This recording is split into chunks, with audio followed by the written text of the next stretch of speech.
السلام علیکم ورحمۃ اللہ وبرکاتہ۔ ساتھیوں، آپ دیکھ رہے ہیں روحانی نقش بند چینل۔ میں محمد نصر اللہ نقش بندی حاضر خدمت ہوں۔ کچھ دنوں طبیعت خراب تھی، اس لیے ویڈیو نہیں بنا سکا، تو آج الحمدللہ کچھ بہتری ہوئی ہے، تو اس لیے پھر ویڈیو بنا رہا ہوں، آپ کے سامنے ہوں۔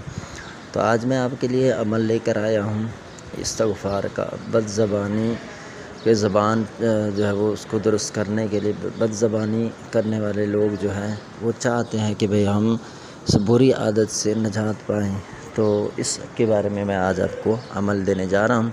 تو عمل شروع کرنے سے پہلے آپ سے گزارش ہے کہ اگر آپ نے ہمارے چینل کو ابھی تک سبسکرائب نہیں کیا تو سبسکرائب کر دیں اور بیل آئیکن کے بٹن کو پریس کر دیں۔ تو آج ہم آپ کے لیے عمل لے کر آئے ہیں۔ جب بھی آپ کی زبان پر بد کلامی جاری ہو جائے تو آپ نے فوراً سے استغفر اللہ ربی من کل ذنب و اتوب الیہ یہ آپ نے پڑھنا ہے، اور عصر اور مغرب کے درمیان 313 مرتبہ آپ نے یہ وظیفہ پڑھنا ہے۔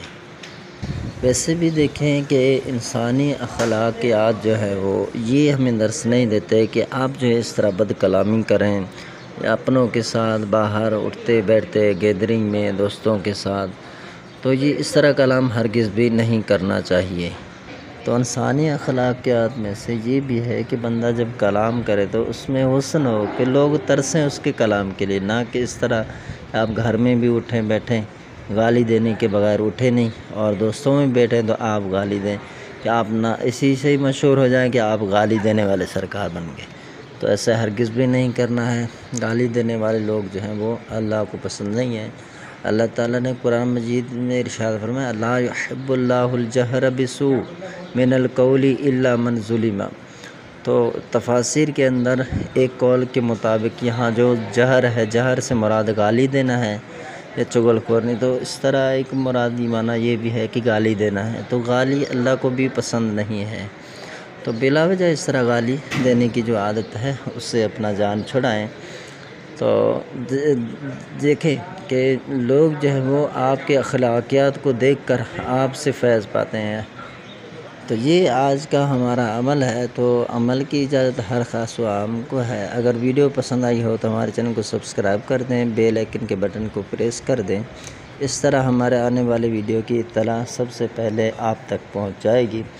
تو مزید اگر آپ ہم سے کوئی اعمال استخارہ وغیرہ کروانا چاہ رہے ہیں تو آپ بلا جھجک ہم سے عملیات رابطہ وغیرہ کر کے کروا سکتے ہیں۔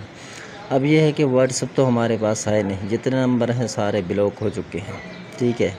یا تو پھر یہ ہے کہ پالیسی ہے جو ان کی، اب سامنے والا ہم سے رابطہ کرتا ہے تو ان کے پاس ہمارا نمبر سیو نہیں ہوتا، خیر میں تو سیو کر لیتا ہوں لیکن وہ نہیں کرتا، تو اس وجہ سے بھی وہ نمبر کو بلاک کر دیتے ہیں۔ تو کچھ ہماری کمیاں ہیں کچھ رابطہ کرنے والوں کی، اس لیے واٹس ایپ تو اب میرے پاس نہیں ہے۔ اب یہ ہے کہ آپ فون کال کے ذریعے رابطہ کریں گے۔